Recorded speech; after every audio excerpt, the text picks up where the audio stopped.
জুলাই ঘোষণাপত্র নিয়ে প্রধান উপদেষ্টার সঙ্গে বৈঠকে বসেছে রাজনৈতিক দলগুলো। এই মুহূর্তে রাজধানীর ফরেন সার্ভিস একাডেমিতে আছেন রিপোর্টার নাজমুস সালেহী। সরাসরি যাচ্ছি সেখানে।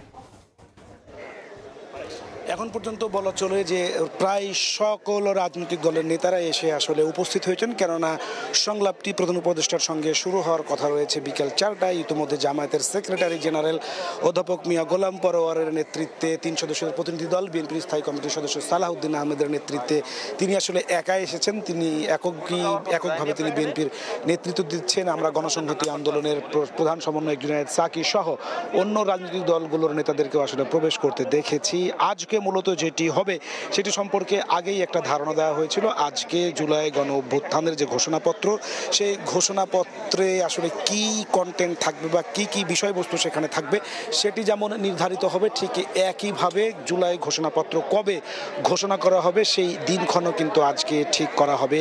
এই জুলাই গণ অভ্যুত্থানের ইস্যুটি আসলে গত 1 মাস থেকে বাংলাদেশের জাতীয় রাজনীতিতে বেশ আলোচিত এবং এটি ছাত্র জনতার পক্ষ থেকে দেওয়ার কথা ছিল 31 ডিসেম্বরের পরে সরকার জানায় যে তারা আসলে জুলাই ঘোষণাপত্র ঘোষণা করবে এবং সরকার সেটির জন্য সময় নেয়। সেই সময়ের মাঝখানে সরকারের তরফ থেকে বিভিন্ন রাজনৈতিক দলগুলোর সঙ্গে নানাভাবে তারা আলোচনা করেছেন, সংলাপ হয়েছে, কিন্তু সবাই জুলাই গণ অভ্যুত্থানের যে ঘোষণাপত্র তা প্রকাশের ব্যাপারে একমত হলেও সেই ঘোষণাপত্রে আসলে কি কি থাকবে এই সমস্ত বিষয়ে আসলে রাজনৈতিক দলগুলোর পক্ষে নানা রকম মতানৈক্য দেখা দিয়েছে। অর্থাৎ ঘোষণাপত্রের আসলে কি লেখা থাকবে এবং ঘোষণাপত্রে কি পাঠ করা হবে সেগুলো নিয়ে যেহেতু মতানৈক্য রয়েছে, সেই মতানৈক্যের জায়গাটা আজকে ঐক্যমত্যে পৌঁছানোর লক্ষ্যে সর্বদলীয় রাজনৈতিক সংলাপের আহ্বান করে প্রধান উপদেষ্টা এবং ফরেন সার্ভিস একাডেমিতে সেটি শুরু হওয়ার কথা রয়েছে বিকেল 4টাতে। ইতিমধ্যেই সবাই এসে পৌঁছেছে।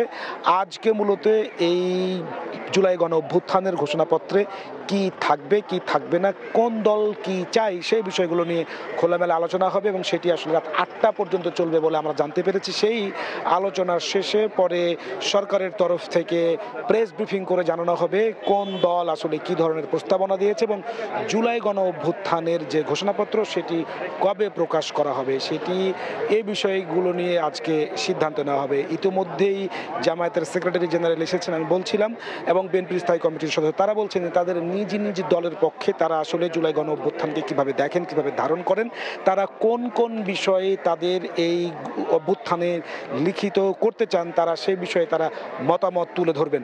সবাই মিলে সবার সঙ্গে আলোচনা করার পরে আজকে চূড়ান্ত হবে এমনটি কিন্তু গত কয়েকদিন আগেই উপদেষ্টা মাহফুজ আলম ইঙ্গিত দিয়েছেন। এই ছিল ফরেন সার্ভিস একাডেমির সামনে থেকে আমার কাছে সর্বশেষ। সরাসরি যুক্ত ছিলাম ফরেন সার্ভিস একাডেমিতে।